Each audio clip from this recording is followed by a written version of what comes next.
हमारा हो। श्री आपने राहुल मुझे समय ऋषिवाले दिया, जी। बहुत बहुत धन्यवाद सर। धन्यवाद अध्यक्ष महोदय, आपने मुझे इस राम मंदिर निर्माण के प्रस्ताव पर भाषण करने का मौका दिया।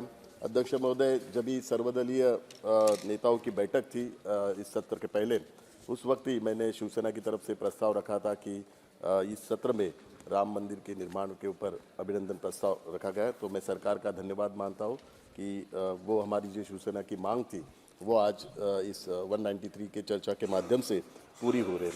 अध्यक्ष महोदय, 17वीं लोकसभा के गठन के बाद लोकसभा के अधिवेशन के पहले दिन शून्यकाल में मुझे बोलने का अवसर मिला और तब मैंने राम मंदिर निर्माण के आंदोलन के बारे में विस्तार से अपना पक्ष रखा, क्योंकि तब तक माननीय उच्चतम न्यायालय का फैसला नहीं आया था और आज अयोध्या में निर्मित भव्य राम मंदिर के निर्माण के बाद हमारे आराध्य देव श्री राम को स्मरण करने से मन भाव विभोर होकर आह्लादित हो उठा है।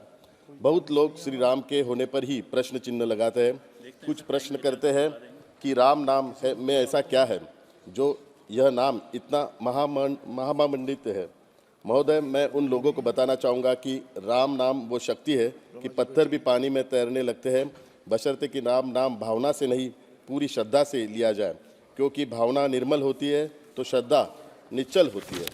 अध्यक्ष महोदय, श्री राम सिर्फ देवता नहीं, सिर्फ महाकाव्य के नायक नहीं, श्री राम भारत की प्रेरणा है, श्री राम भारत का आदर्श है और श्री राम भारत का एक सम्मान है। अयोध्या में श्री राम मंदिर का पुनर्निर्माण यानी इस भारत के देश के आदर्शों का पुनर्निर्माण है। कुछ सदियों पहले श्री राम का मंदिर गिराकर भारत देश की संस्कृति का अपमान किया गया था, देश के सम्मान को ठेंच पहुंची थी। आदरणीय प्रधानमंत्री जी नरेंद्र मोदी जी ने राम मंदिर पुनर्निर्माण का नेतृत्व कर देश के गौरव को फिर से खड़ा किया है। ये सिर्फ एक मंदिर की निर्मित नहीं है, ये नए भारत की निर्मित का आरंभ है। ये नया भारत किसी का तुष्टीकरण नहीं करता।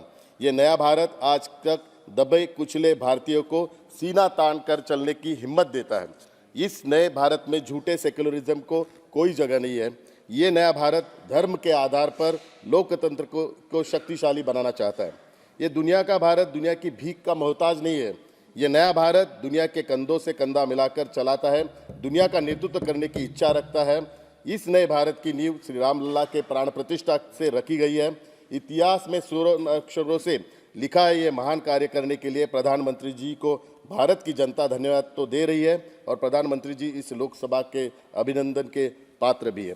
इसके लिए प्रधानमंत्री जी के ऊपर ये जो गठबंधन बना है महागठबंधन, वो व्यक्तिगत रूप से आरोप करता है और अकेले प्रधानमंत्री जी, अकेले मोदी जी उनका सामना कर रहे हैं। उनका विरोध केवल मोदी जी को विरोध है। तो इसके लिए मैं मोदी जी के लिए एक गीता की एक पंक्तियाँ सुनाना चाहता हूँ। सत्य और असत्य की लड़ाई में, सत्य और असत्य की लड़ाई में सत्य अकेला खड़ा है। सत्य और असत्य की लड़ाई में सत्य अकेला खड़ा है। असत्य के साथ तो बड़ी फौज है, लेकिन मूर्खों का झुंड खड़ा है। धन्यवाद अध्यक्ष महोदय। अध्यक्ष महोदय, मोदी सरकार ने अयोध्या के राम मंदिर के लिए अथक आंदोलन करने वाले हस्तियों को देश का सर्वोच्च पुरस्कार भारत रत्न देने की घोषणा निश्चित रूप से सराहनीय काम किया है। इसके लिए मैं उसकी जितनी भी प्रशंसा की जाए वो कम है। राम मंदिर का आंदोलन को धार देने में महत्वपूर्ण भूमिका निभाने वाले माननीय लालकृष्ण अडवाणी जी को भारत रत्न देने की घोषणा देश के 140 करोड़ लोगों का सम्मान है। देश के पूर्व उप प्रधानमंत्री माननीय लालकृष्ण अडवाणी राम मंदिर आंदोलन के प्रमुख चेहरा रहे हैं। उन्होंने इसके लिए रथ यात्रा निकालकर अपने देश के 130 करोड़ हिंदुओं की इच्छा को पूरा करने की दिशा के एक महत्वपूर्ण कदम उठाया। इसके लिए मैं फिर एक बार सरकार का धन्यवाद मानता हूँ।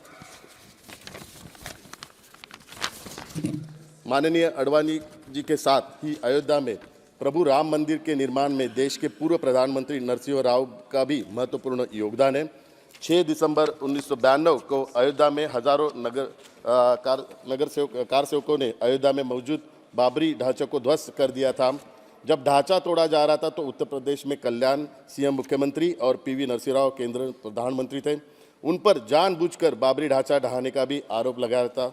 दिवंगत पत्रकार कुलदीप नैयर ने अपनी पुस्तक बियॉन्ड द लाइस में लिखा है कि जब बाबरी ढांचा तोड़ा जा रहा था तो प्रधानमंत्री राव पूजा पर बैठे थे और उन्होंने मौजूद सहयोगियों को सलाह दी थी कि उन्हें पूजा करते समय डिस्टर्ब किया नहीं जाए। स्पष्ट है कि अयोध्या में प्रभु राम मंदिर के निर्माण की राह को आसान करने में उनका भी बड़ा योगदान रहा है। मोदी सरकार ने माननीय आडवाणी जी के बाद उन्हें भी देश के सर्वोच्च सम्मान भारत रत्न देने का घोषणा कर देश के 130 करोड़ हिंदुओं का सम्मान किया है। तो इसके लिए मैं भी फिर एक बार सरकार का धन्यवाद मानता हूँ। अध्यक्ष महोदय, आपको पता है राम मंदिर निर्माण की राह को प्रशस्त करने में हिंदू हृदय सम्राट और शिवसेना के संस्थापक दिवंगत बाला साहेब ठाकरे जी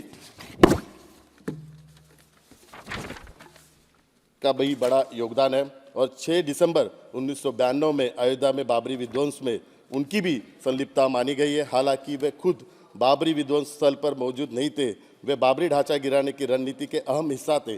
बाला साहब ठाकरे ने स्वयं दावा किया था कि उनके संगठन ने मस्जिद गिराने में अहम भूमिका निभाई थी।